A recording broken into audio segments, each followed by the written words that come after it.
Bismillahirrahmanirrahim. Innal hamdalillah nahmaduhu wa nasta'inuhu wa nastaghfiruh wa na'udzu billahi min shururi anfusina wa min sayyiati a'malina. May yahdihillahu fala mudilla lahu wa may yudlil fala hadiya lahu.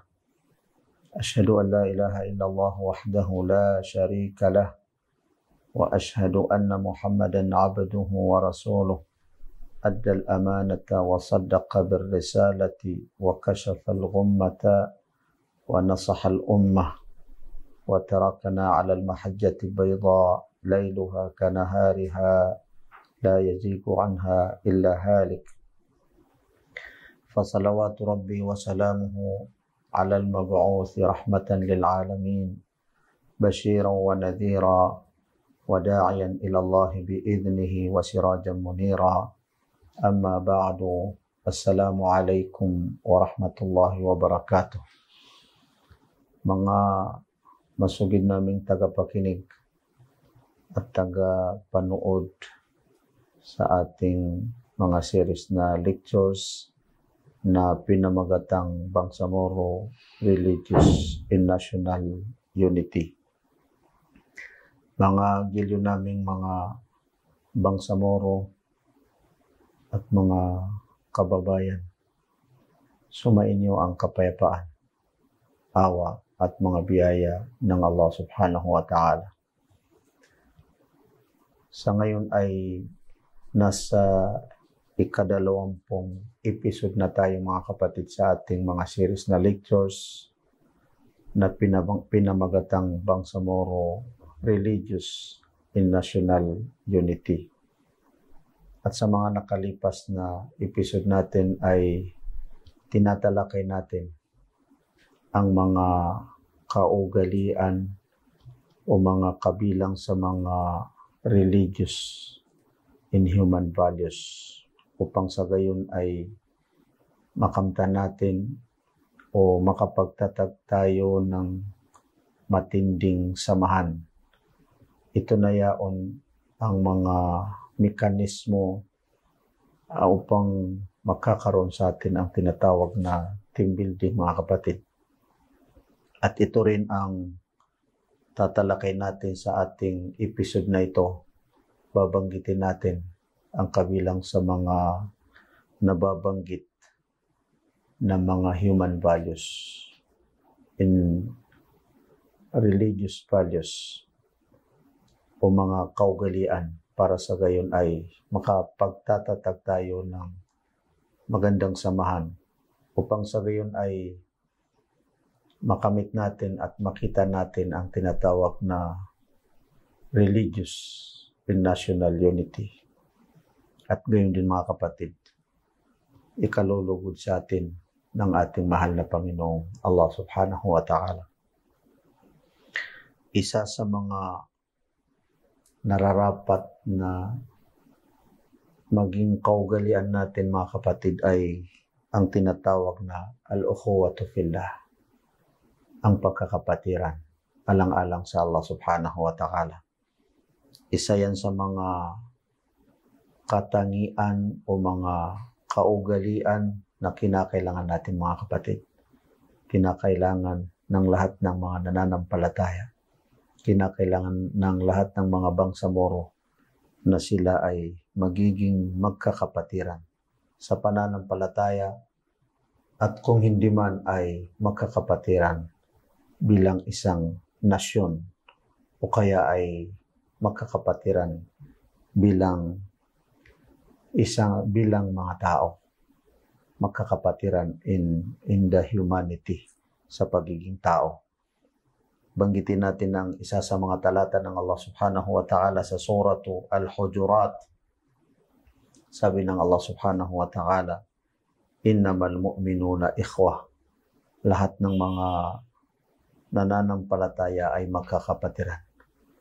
Ibig sabihin, ang mga nananampalataya ay magkakapatiran, kafin o makfuf. So nangangahulugang kinakailangan sa lahat ng mga nananampalataya ay na sila'y magiging magkakapatiran. may mga nasabi ng kabilang sa mga hukama o mga syuara, sila yaong mga matatalinong mga Arabo. Idha sahha minkal wuddu fal kullu hayyinu wa kullu alladhi fawqa turabi turabu. Kapag mangyari ang tinatawag na pagmamahalan sa isa't isa, yung pagiging malambot o kaya ay pagkakapatiran, fal kullu hayyinu, lahat-lahat ay magiging magaan. Wa kullu alladhi fawqa turabi turabu, lahat ng mga nasa ibabaw ng mundo ay na mga ibabaw ng lupa ay patungo sila'y maging lupa rin sila o kaya ay sila'y magsitunguhan sa lupa. So bakit tayo hindi magkakapatid, mga kapatid? Bakit tayo hindi maging magkakapatid? Kung hindi man tayo magkakapatid sa pananampalataya, magkakapatid tayo bilang mga tao. At kung hindi man tayo magkakapatid tayo bilang mga bangsamoro sa isang bansa o sa isang nasyon, ika nga.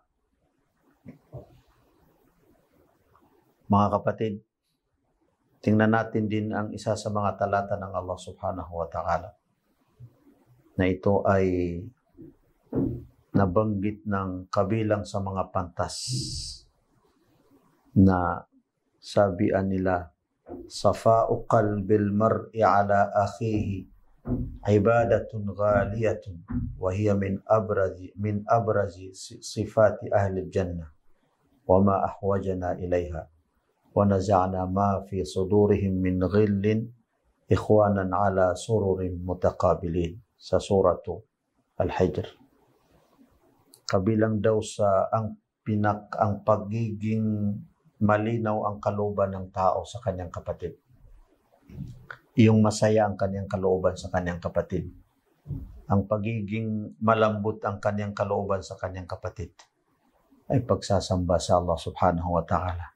Isa ito sa napakahalagang pagsasamba sa Allah subhanahu wa ta'ala. Hindi lamang ang pagdarasal, yung ritual na pagdarasal ang pagsasamba sa Allah subhanahu wa ta'ala. Hindi lamang ang pag-ayuno ang pagsasamba sa Allah subhanahu wa ta'ala. Bagkus ay ang pagiging malinis ang ating mga kalooban ay pagsasamba din. Isa ito sa pinakamahalaga na pagsasamba sa Allah subhanahu wa ta'ala. At yan ay kabilang sa mga palatandaan o mga katangian ng mga tao sa paraiso ng Allah subhanahu wa ta'ala. Kabilang sa mga palatandaan ng mga nananampalataya na kinakailangan natin. Sinabi ng Allah subhanahu wa ta'ala, wa naza'na ma fi sudurihim, at kami ay inalis sa kanila mula sa kanilang mga kalooban ang tinatawag na hiqd o kaya ay pagkamainggitin, ang tinatawag na pagkamasikip ang kanilang mga kalooban, na sila'y magkakapatiran ala sururing mutaqabilin, at sila'y nagharap-harapan sa isa't isa. Sa kanilang pag-uupo, sila'y naghaharap-harapan. Yan ang isa sa mga katangian ng mga nananampalataya. At gayon din, kabilang sa mga katangian ng mga taong nasa paraiso ng Allah subhanahu wa ta'ala. Tingnan natin, mga kapatid, ang mga nabanggit ng mga ulama na ito ay para maiwasan natin. At ito ay madalas na sanhi upang humina at upang mawala na rin ang tinatawag na pagkakapatiran sa Allah subhanahu wa ta'ala. Qala al-Fudail ibn Iyad rahimahullah, idha zaharatil ghibatu irtafa'atil ukhuwatu fillah. Kapag lalantad na daw ang panlilibak, kapag lumakas na ang panlilibak, kapag maging katangian na ng mga tao ang panlilibak, irtafa'atil ukhuwatu fillah.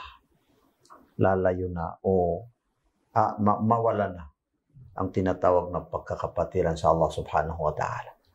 Kaya itigil natin mga kapatid, mga gilyo namin mga bangsamoro, sikapin natin na may tigil at maiwasan ang tinatawag na panlilibak upang sa gayon ay makapagtatag tayo ng napakaganda o matatag o malakas na samahan.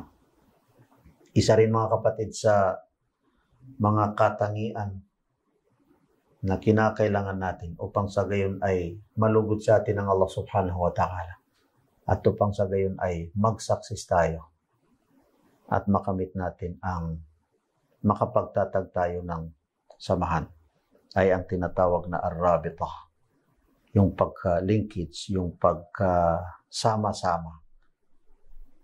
Tingnan natin ang isa sa mga talata ng Allah subhanahu wa ta'ala.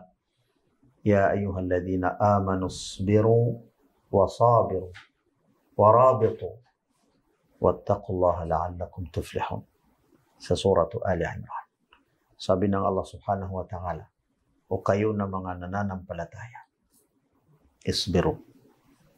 Unang-una mga kapatid, ang tinawag ng Allah subhanahu wa ta'ala ay ang mga nananampalataya sa Kanya. Ang naniniwala sa kaisa-isahan ng Allah subhanahu wa ta'ala, sumampalataya sa Kanya, o kayo na mga sumampalataya, isbiru, kayo ay magtiis. Wasabiru, at kayo ay magtiisan. Ibig sabihin, inatasan ng Allah subhanahu wa ta'ala ang mga nananampalataya na sila ay magtiis. At gayon din, sila ay magtiisan sa isa't isa. Ya ayyuhalladhina amanu isbiru wasabiru wattaqullaha ya ayyuhalladhina amanu isbiru wasabiru warabitu wattaqullaha la'allakum tuflihun. At kayo ay magsama-sama, rabitu, maghawak-hawakan sa isa't isa. At katakutan niyo ang Allah subhanahu wa ta'ala upang sa gayon ay pumasa kayo, upang sa gayon ay magsaksis kayo sa mundong ibabaw at sa kabilang araw. Ito ay makikita natin ang talatang ito ng Allah subhanahu wa ta'ala sa suratu Ali Imran. Kabilang mga kapatid sa mga katangian na para makapagtatag ng magandang samahan ay ang tinatawag na at-tadamun, yung pagbuklod. Tingnan natin ang isa sa mga talata ng Allah subhanahu wa ta'ala. Tadamun, yung pagkakaisa, yung pagbuklod-buklod. Tingnan natin ang isa sa mga hadith ni Propeta Muhammad sallallahu alaihi wasallam, o kaya ay unang-una itong talata ng Allah subhanahu wa ta'ala sa suratul Saf. Sabi ng Allah subhanahu wa ta'ala, Inna Allah yuhibbul ladhina yuqatiluna fi sabilillahi saffa ka'annahum bunyanun marsus. Katotohanan ng ang Allah subhanahu wa ta'ala ay kinalulugdan silayaon ang mga tao na sila'y lumaban sa mga nakikipaglaban sa kanila.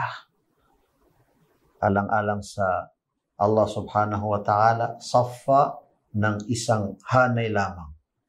Ka'annahum bunyanun marsus, na sila ay parang isang bahay na nagkakabuklod-buklod. So kinakailangan natin mga kapatid ang pagkakabuklod-buklod. Kung kinakailangan natin sa panahon ng may kalaban at may umaaway sa atin, ilalong-lalo na mga kapatid kapag darating ang panahon na tayo ay magiging masaya. Kapag mabuksan sa atin ang mga biyaya ng Allah subhanahu wa ta'ala, ang mga makamundong bagay, kinakailangan natin mga kapatid na magkakaisa tayo. Huwag tayo magkawatak-watak ng dahil lamang sa mga biyaya na makakamit natin o ipagkakaloob sa atin ng Allah subhanahu wa ta'ala.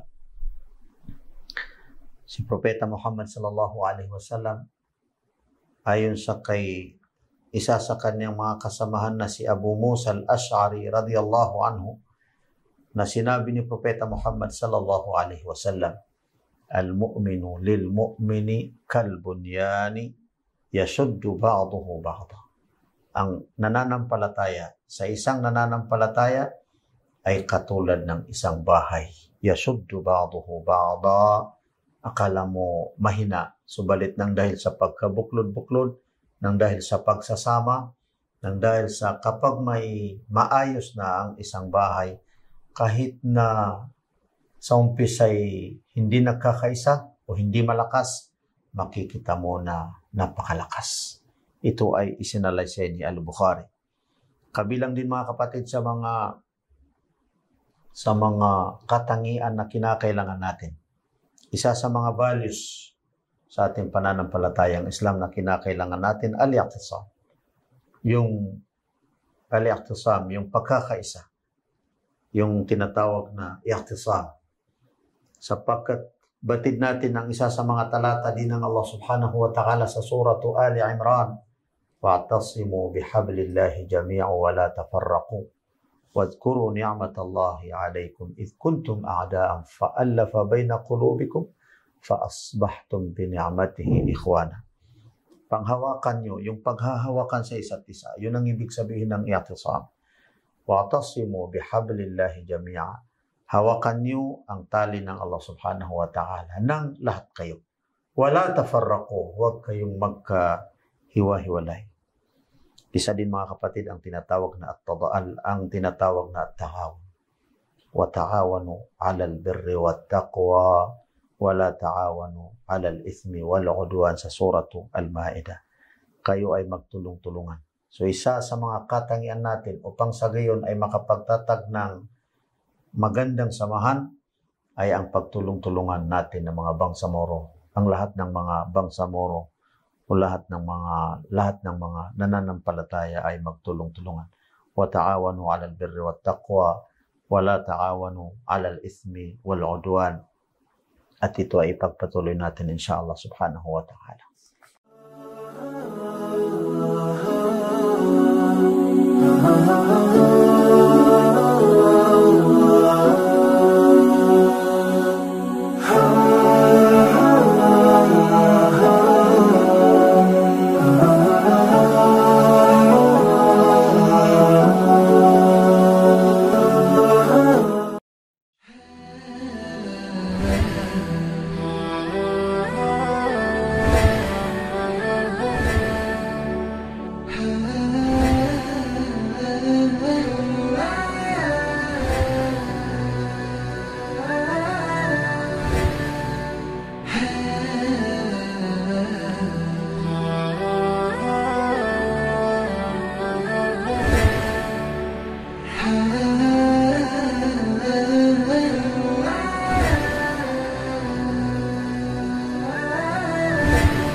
Mga giliw naming mga bangsamoro at mga kapatid, nabanggit natin ang isa sa mga talata ng Allah subhanahu wa ta'ala sa suratul Ma'idah.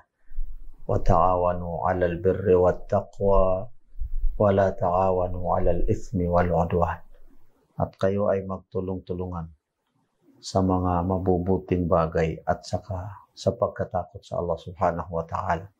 At huwag kayong magtulong-tulungan sa mga pagkakasala sa Allah subhanahu wa ta'ala at saka pag-away-away. So, isa sa mga alalahanin natin mga kapatid na mga bangsamoro, ang isang naisulat ng ating yumao na unang chairman ng Imailif na si Al-Allama Al-Sheikh Salamat Hashim rahimahullah. Sinabi niya na isa sa mga pakay natin ng mga bangsamoro na upang sa gayon ay maging kasama sa hanay ng mga Muslim Ummah at tayo ay makipagtulungan sa lahat ng mga Muslim sa buong mundo. Isa yan sa mga hangarin natin na maging kabilang tayo ng mga bangsamoro sa Muslim Ummah at ito ang kanyang binigkas o kaya ay isinulat na talata ng Allah subhanahu wa ta'ala Sabian niya, batay sa talatang ito ng Allah subhanahu wa ta'ala, na kaya tayo ay nakikipag-ugnayan at isa sa mga hangarin natin ng mga bangsamoro na maging kabilang tayo sa mga kapatid natin na mga Muslim o kaya ay mga kasamahan natin na mga Muslim ummah. Isa rin mga kapatid sa mga pamamaraan upang sa gayon ay makamtan natin o kaya ay makapagtatag tayo ng tinatawag na samahan ay ang kaugaliang tinatawag na at-tashawur. Magiging kaugalian natin ang tinatawag na consultation. Yung pag-usap-usap o kaya ay pagtatanggap ng mga payo. Yung pagpapayuhan natin sa isa't isa. Sapagkat sinabi ng Allah subhanahu wa ta'ala sa Surah Asy-Syu'ara, wa amruhum syura bainahum, ang mga nananampalataya. Ang isa sa kanilang mga kaugalian ay syura bainahum. Sila ay nagkukonsulta sa isa't isa. Sila ay nagpapayuhan sa isa't isa. At yan ay isa sa mga katangian natin, magiging katangian natin o kaugalian natin ng mga bangsamoro. Sinabi ni Propeta Muhammad sallallahu alaihi wasallam, ma syawara qaumun qattun illa wa qad ihtadaw. Walamang pagkonsulta ng mga tao sa kanilang kapwa na mga tao, kundi patnubayan sila. So ibig sabihin, para makamit natin ang patnubay ng Allah subhanahu wa ta'ala, o kaya ay ang tinatawag na consultation ay sanhi upang mapatnubayan tayo ng Allah subhanahu wa ta'ala sa matuwid na landas at saka sa lahat ng mga tamang daan upang sa gayon ay makamit natin ang mga mabuti at ikabubuti natin ng mga bangsamoro. Isa rin sa mga kaugalian natin mga kapatid o mga katangian natin na kinakailangan natin ng mga bangsamoro upang sa gayon ay makapagtatag tayo ng tinatawag na magandang samahan ay magiging ang tinatawag na al-insaf o kaya ay al-wasatiyatu wal-i'tidal. Yung lahat, hindi tayo magiging extremist. Kinakailangan natin yung lahat ng mga kahit sa anumang aspekto ay magiging ang approach natin ay balance o tinatawag na moderate. Al-muru'atu huwa al-insafu min nafsika wa tafaddulu lillahi ta'ala. Sinabi ni Sufyan Ats-Tsauri. Sabihan niya ang tinatawag na muru'ah. Al-muru'ah ito ay tatalakay natin inshallah sa mga susunod na episode natin. Ang pinakamalinaw na ibig sabihin ng al-muru'ah ay ang pagkatao. Siya daw ang tinatawag na pagiging moderate sa iyong sarili. Moderate ka sa iyong sarili. Sa lahat ng pakikitungo mo sa mga kapwa mo na mga tao, kinakailangan na magiging balance o kaya ay moderate ka. Sa pagsasamba sa Allah subhanahu wa ta'ala, kinakailangan na magiging moderate ka. Sa lahat ng mga bagay, kahit pa sa mga pananampalataya o sa mga pinaniniwalaan, ang turo sa atin ng ating pananampalatayang Islam ay ang pagiging moderate sapagkat isa yan sa sinabi ng Allah subhanahu wa ta'ala na katangian natin ng mga nananampalataya o kaya ay mga Muslim. Wa kadhalika ja'alnakum ummatan wasata. Ganyan ang aming paglikha sa inyo na mga ummah, na mga moderate na mga ummah. Ang inyong mga approach ay moderate. Ang inyong mga pakikitungo ay moderate. Hindi natin itigil ang pag-asa o pagsisikap na para tayo ay para makamit natin ang paraiso ng Allah subhanahu wa ta'ala. Ibig sabihin, ang kabilang buhay natin, sikapin natin na makamit natin ang mga awa at mga biyaya ng Allah subhanahu wa ta'ala sa kabilang araw. At gayon din, hindi natin pwedeng itigil o kaya ay iwasan ang mga bagay, ang kabuhayan natin sa mundong ito. Lahat ng mga bagay kinakailangan na ang approach natin sa lahat ng mga bagay ay ang tinatawag na pagka-moderate. Isa yan mga kapatid sa mga kinakailangan natin, sapagkat kung hindi magiging balance ang pakikitungo natin at pakikitungo natin din sa lahat ng mga pangyayari, kung hindi natin mabalance mga kapatid, katiyakan na kailanman ay hindi natin makamit ang tinatawag na samahan. Hindi tayo makapagtatatag at makapagbuo ng magandang samahan. Isa rin mga kapatid sa mga kinakailangan natin o mga katangian o mga kaugalian natin para sa gayon ay makapagtatag tayo ng magandang samahan ang tinatawag na at-tasamuh. Magiging kaugalian natin ang pagpapatawad sa isa't isa. Hindi yung kailangan natin ang marunong tayo magpatawad sa isa't isa.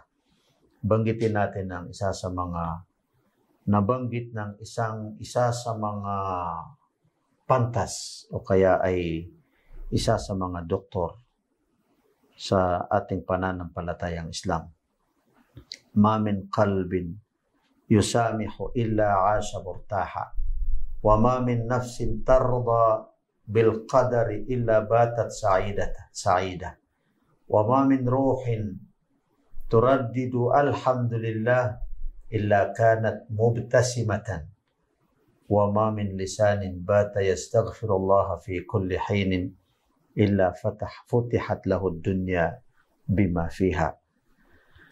Sabi ni Dr. Khalid As-Samuli, sana ay gabayan siya ng Allah subhanahu wa ta'ala. Sabihan niya, walang kalooban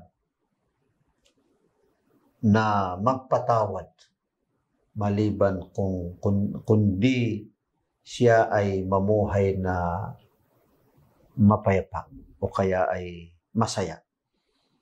At walang kaluluwa na tumanggap sa kapalaran kundi siya ay magiging maginhawa. Ang lahat ng mga kaluluwa, yung mga kalooban natin na tumatanggap ng kapalaran natin mga kapatid, maranasan natin ang pagiging masaya o kaya ay maginhawa. Wa ma min ruhin turaddidu alhamdulillah. At walang sinuman na nagbabanggit ng alhamdulillah. Alhamdulillah. Namamalaging binabanggit niya ang alhamdulillah, kundi siya ay namamalaging nakangiti. Kapag hindi ka na nagbabanggit ng alhamdulillah, hindi ka nagpapasalamat sa Allah subhanahu wa ta'ala, napakahirap na ngumiti ka. Wa ma min lisanin bata yastaghfirullah fi kulli hinin illa futihat lahu dunya bima fiha. At walang dila na namamalaging humihingi ng tawad sa Allah subhanahu wa ta'ala. Namamalaging nagbabanggit ng astaghfirullah, astaghfirullah, astaghfirullah. Kahit anumang panahon, kundi buksan sa kanya ang mundo. Ibig sabihin, makakamit niya ang mundo sapagkat lagi siyang humihingi ng tawad sa Allah subhanahu wa ta'ala. Mga kapatid, kinakailangan din natin na marunong tayo makipagkaibigan. Kung gusto natin na magtatag ng samahan, kinakailangan natin ng mga bangsamoro. Na lahat ng mga bangsamoro ay kaibigan natin. Marunong tayo makipagkaibigan. Sapagkat isa yan sa mga itinuro sa atin ng ating pananampalatayang Islam. At ang pakikipagkaibigan, marunong tayo makipagkaibigan sa mga masasamang mga tao. Subalit, kinakailangan natin ang na makipagkaibigan sa mga mabubuting mga tao. Sabi ni Propeta Muhammad sallallahu alaihi wasallam, ar-rajulu ala dini khalilihi falyanzur ahadukum man yukhalil.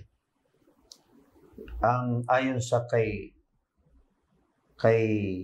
Al-Allama Al-Sheikh Ibn Uthaymin rahimahullah, sabian niya hinggil sa hadith na ito ni Propeta Muhammad sallallahu alaihi wasallam, yani anna al-insana yakunu fi ad-dini wa kadhalika fi al-khuluq ala hasabi man yusahib.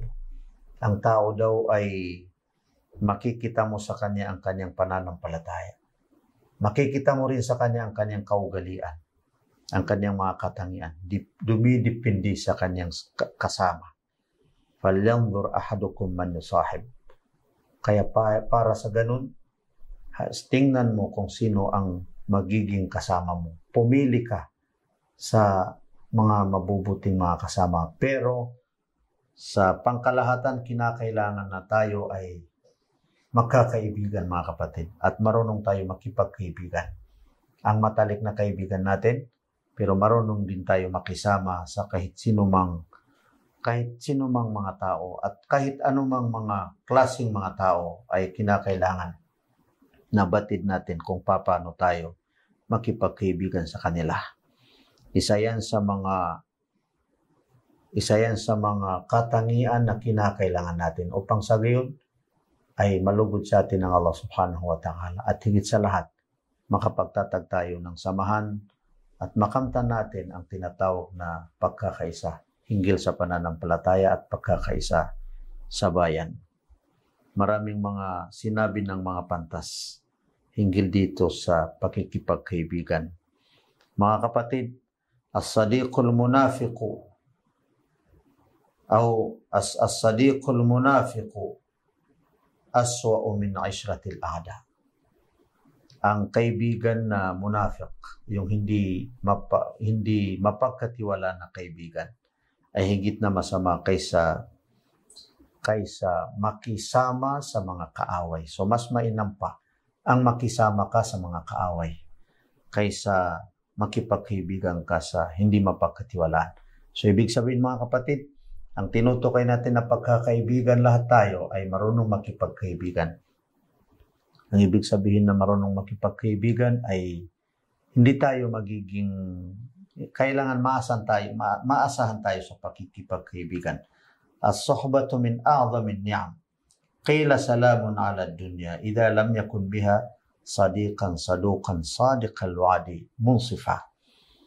Ang pakikipagkaibigan ay kabilang sa mga awa o kaya ibiyaya ng Allah subhanahu wa ta'ala sa atin. Mainam o mapayapa ang mundo. Sabi ng mga nagsabi ng mga ulama, mainam at mapayapa ang mundo. Idza lam yakun biha sadiqan, hindi mainam. Salamun 'ala dunya, hindi mainam at hindi mapayapa ang mundo kung hindi mangyari, kung wala ang tinatawag na kaibigan o hindi makabuo ng kaibigan na tapat na kaibigan at marunong makipagkasundo na kaibigan at moderate na kaibigan. La tashab illa man a'anaka ala dhikrillah. Sabi ni Abdullah ibn Mas'ud radiyallahu anhu, huwag ka makipagkaibigan maliban sa sino mang matulungan ka para sa pagbanggit ng mga pangalan ng Allah subhanahu wa ta'ala. Mga kapatid, kailangan din natin ang tinatawag na musafaha, yung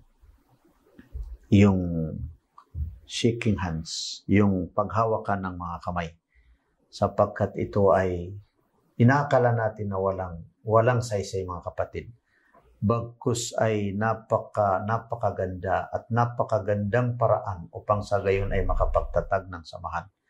Sabi ni Propeta Muhammad sallallahu alaihi wasallam, innal muslima idha safaha akhahu tahatat khatayahuma kama yatahatta waraqus syajar.